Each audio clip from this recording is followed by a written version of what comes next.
Hello, good morning. I am Shihabuddin from Dhaka. Um, I refer myself as Shihab.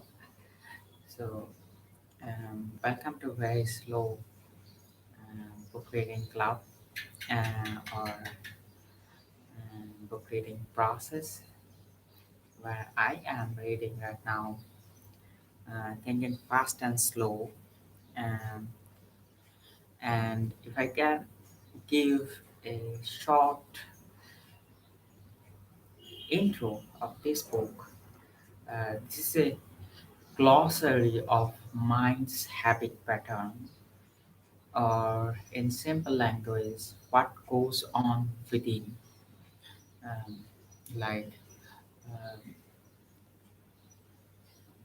a collection of um, heuristics and biases and underlying thought patterns inside human mind. And I'm sure we all have minds. So, understanding this book uh, from a deeper perspective um, will give myself uh, an opportunity to live better. Um, I strongly believe um, that I am doing it for myself, and I'm using Edu as a tool uh, to hold myself accountable. So, I will start my timer. 10-minute timer. Okay, the timer is set. Let me reset it. Timer is set. So, for example, students of policy have noted that the availability heuristic helps explain why some issues are highly salient in the public's mind while others are neglected. People tend to assess the relative importance of issues by the ease with which they are retrieved from memory, and this is largely determined by the extent of coverage in public media. Frequently mentioned topics populate the mind, even as others slip away from awareness. In turn, what the media choose to report corresponds to their view of what is currently on the public's mind. It is no accident that authoritarian regimes exert substantial pressure on independent media because public interest is so most easily aroused by dramatic events and by celebrities. Media feeding frenzies are common. For several weeks after Michael Jackson's death, for example, it was virtually impossible to find a television channel reporting on another topic. In contrast, there is little coverage of critical but unexciting issues that provide less drama, such as declining educational standards or overinvestment of medical resources in the last year of life. As I write this, I notice that my choice of little covered examples was guided by availability. The topics I choose as examples are mentioned often. Equally important issues that are less available did not come to my mind.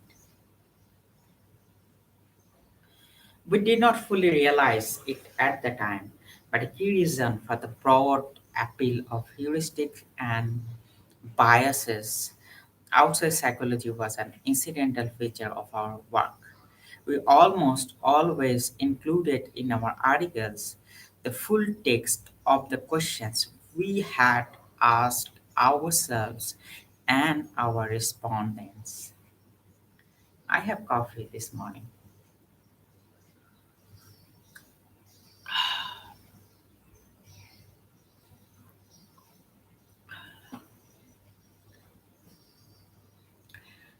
These questions served as demonstration for the reader, allowing him to recognize how his own thinking was tripped up by cognitive biases. I hope you had such an experience as you read the question about Steve the librarian, which was intended to help you appreciate the power of resemblance as a due to probability and to see how easy it is to ignore relevant statistical facts. The use of demonstration provided scholars from diverse disciplines, notably philosophers and economists, an unusual opportunity to observe possible flaws in their own thinking. Having seen themselves fail, they became more likely to question the dogmatic assumption prevalent at the time that the human mind is rational and logical. The choice of method was crucial. If we had reported results of only conventional experiments, the article would have been less noteworthy and less memorable. Furthermore, skeptical readers would have distanced themselves from the results by attributing judgment errors to the familiar one, um, the family of undergraduates, the typical participants in psychological studies. Of course, we did not choose demonstrations over standard experiments because we wanted to influence philosophers and economists. We preferred demonstrations because they were more fun and we were lucky in our choice of method as well as in many other ways. A recurrent theme of this book is that luck plays a large role in every story of success.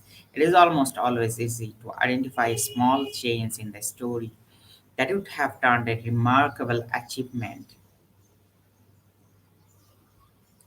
into a mediocre outcome. Our story was no exception. The reaction to our work was not uniformly positive. In particular, our focus on biases was criticized as suggesting an unfairly negative view of the mind. As expected in normal science, some investigators refined our ideas and others offered plausible alternatives. By and large, though, the idea that our minds are susceptible to systemic errors is now generally accepted.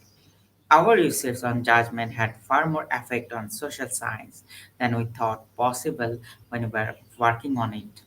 Immediately after completing our review of judgment, we switched our attention to decision making under uncertainty. Our goal was to develop a psychological theory of how people make decisions about simple gambles. For example,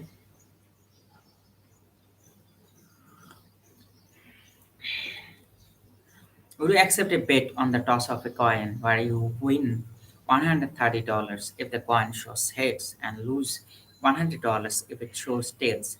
These elementary choices had long been used to examine broad questions about decision making, such as the relative weight that people assign to sure things and to uncertain outcomes.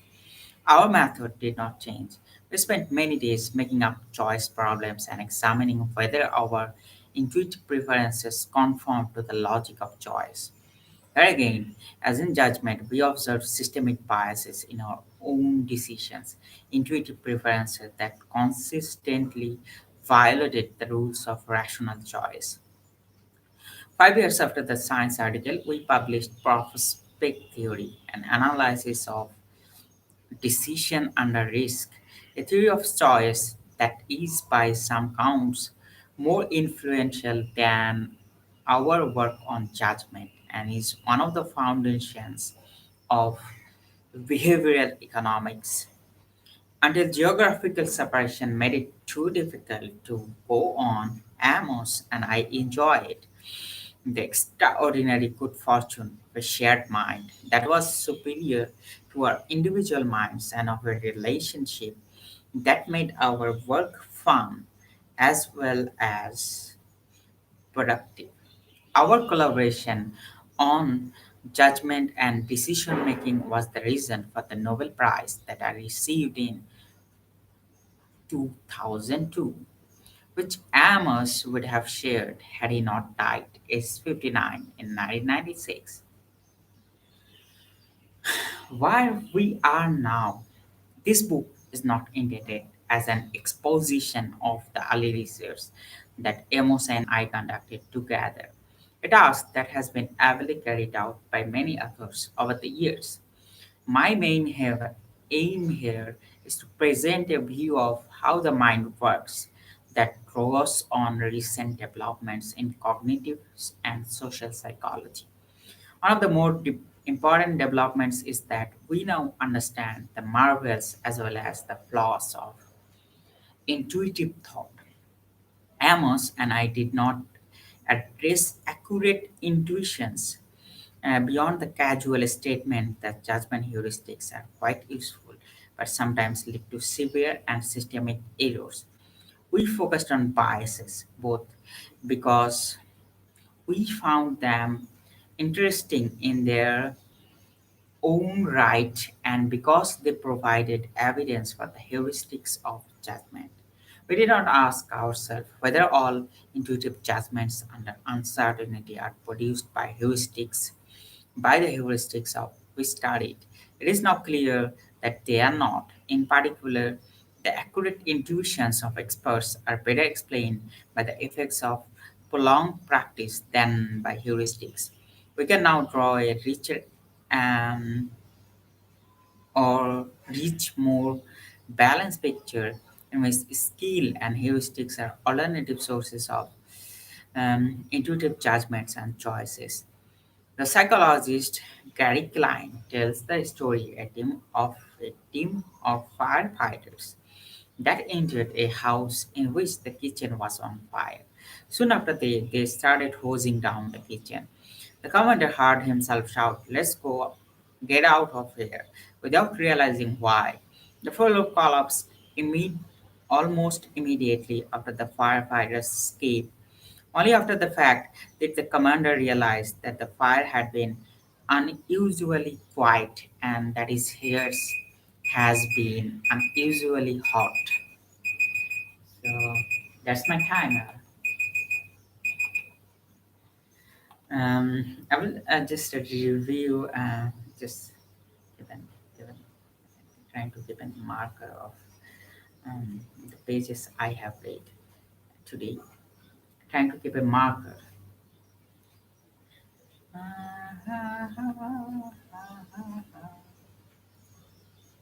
So I was thinking to take some notes today because mm I have been reading a lot and writing clarifies what are the things that I am grasping from here. And today, what I have read is um, the idea of availability heuristics, like the ideas that are available right in front of me, um, they are more likely to come into my mind very quickly, like the news that is available in my mind. Um, I might think about that very quickly, such as I can draw a lot of examples about it. Like I had stayed for 3 weeks in hospital caregiving my sister recently, and she was having issues with oxygen. Her saturation was very low, and luckily she survived by the grace of um, God Almighty or whatever it is. And um, the thing is that I was having a panic attack lately, and and I had tightness in my chest due to anxiety for a long time, and I was thinking that I am having a heart attack and my oxygen levels are going down because um, I had this knowledge of oxygen saturation going down, and uh, from that knowledge, my mind has cooked up, had cooked up this explanation or this delusion within me, but that was not the truth. I mean, the thing is that I went into a hospital. I had called in emergency and um, went to the hospital, and my saturation was 98%. So the thing is that I'm really lucky that the physician diagnosed it very quickly, and he had given me medicine and didn't even admitted me in the hospital. But for a few moments, I was really frightened. And I ended up crying and sobbing. And uh, I don't know, but the thing is that it was um, an example of availability heuristics. And there was another statement which I really liked a lot, like um, the statement that luck plays a huge role in all the stories of success and failure. And one of my other favorite authors, Nassim Nicholas Taleb, he talks about it in great detail in Fooled by Randomness, which is one of my very favorite books. And like um, the idea behind the book is like the human mind tries to look for patterns or define success, failure in a formula. Like this is um, the recipe of success, or this is the recipe of failure that you need to follow. But the thing is that Kahneman is saying here that yes, hard work is important. Waking up early or compound effect of consistent daily hard work or small aerobic habits is important, but as well as luck is also very important. And in every story of um, success and failure, um, luck plays a huge role. And I have a British friend. He recently um, has written a book um, about how to create good luck. I mean, and this is a very interesting topic, and um, I can summarize from the book. I cannot recall the book name, but I was virtually present in the launch party, and he has created a lot of good luck for him because he was lucky, and he has shared about the strategies he used, like being more visible, being more aware of my surroundings and those kind of things. Mm, but I strongly believe um, um,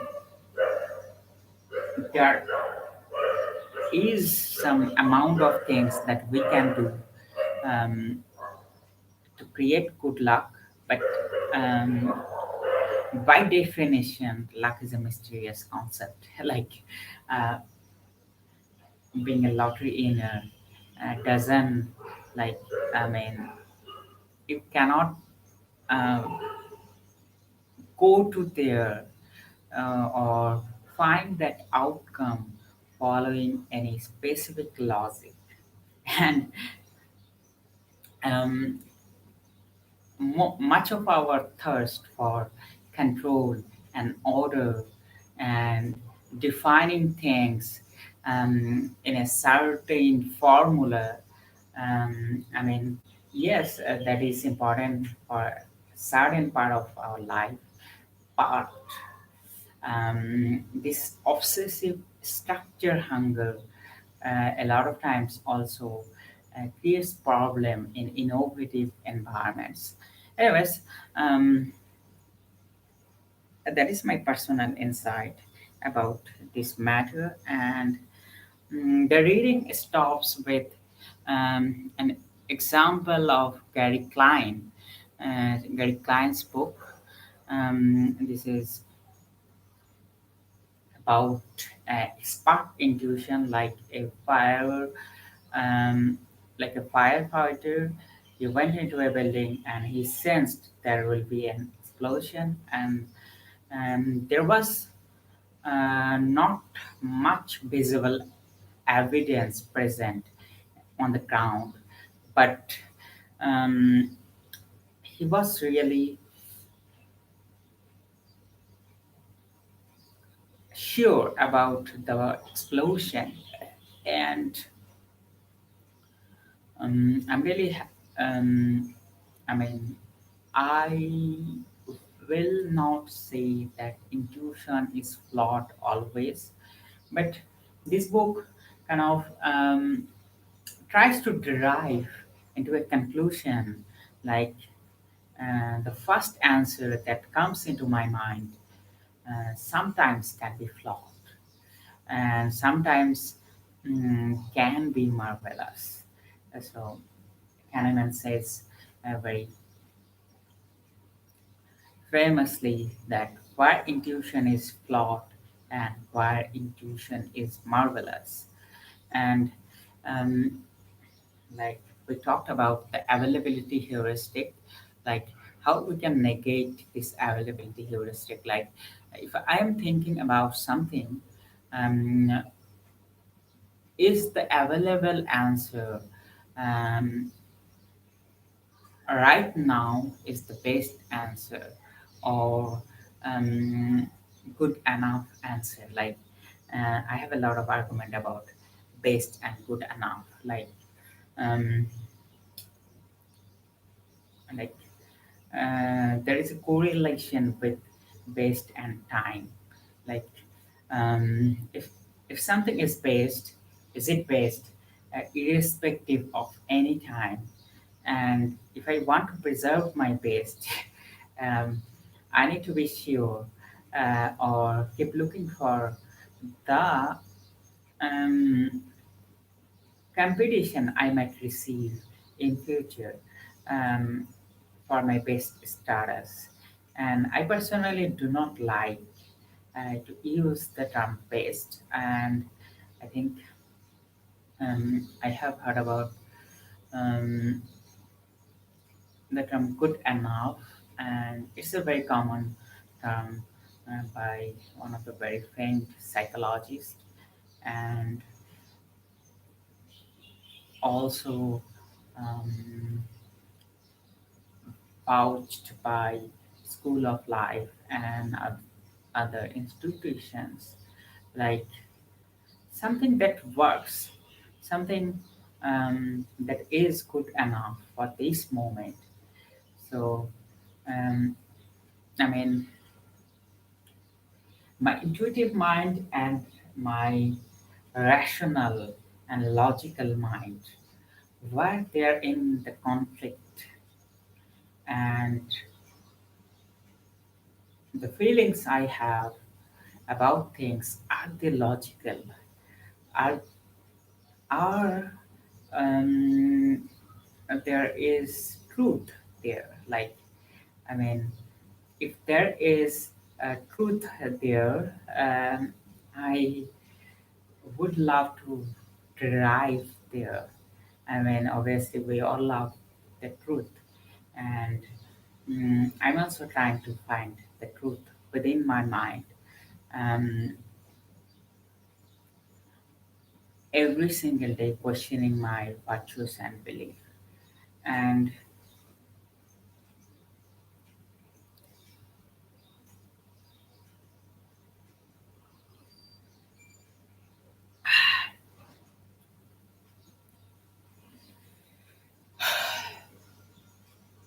so reading this book thoroughly probably will make me more apt. aware about my heuristics. And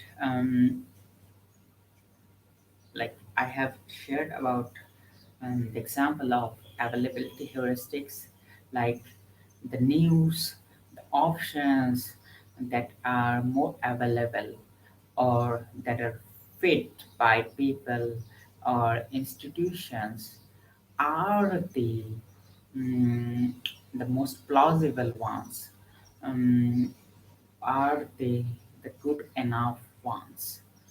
So um, that's the conclusion of today's um, reading as I can cross. And I have been thinking internally about um, these things and trying to find out what I do and why I do that. And I know um, doing is much more easier than um, thinking, or I would say logical thinking.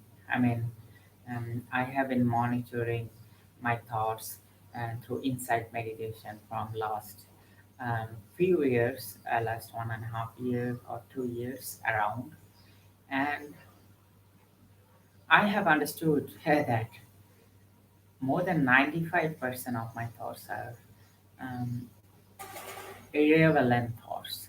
They are like my assumptions. They are like my uh, negative attachments. They are like my delusions, and none of them actually is closer to the truth that I live with every single day. So, I mean, I wish I could access and stop those thoughts being created. And one thing I have, one of the strategies that what I will share, like when I see someone and an assumption being created about that person inside my mind, if I close my eyes, that assumption doesn't create, doesn't, I mean, it's not created within my mind. So, I mean, I have um, stopped creating that assumption and guarded my mental space using that. Another thing, I used to believe, I think I had this false belief that my working memory is very low. And then I realized that I have been filling out my mind with with the unnecessary information or wasting a lot of mental space in using, I mean, with unnecessary information or the information or the thoughts that are quite irrelevant. I mean, definitely, I am still not that aware that I can differentiate or stop my um, maladaptive or um, erroneous thinking pattern. The right way to think or the right way to uh, I mean there isn't anything that is right or wrong. It's just what we define at this moment. So I would say the required way to think properly is I'm trying to cultivate right now, so that I can drive into solution of the problems that I face day to day, um, efficiently and in a sustainable manner. Um, and I will conclude today, and hopefully I will come back tomorrow morning with the next edition. And I have marked um, up to the page I have read. That is, his hairs had been unusually hot.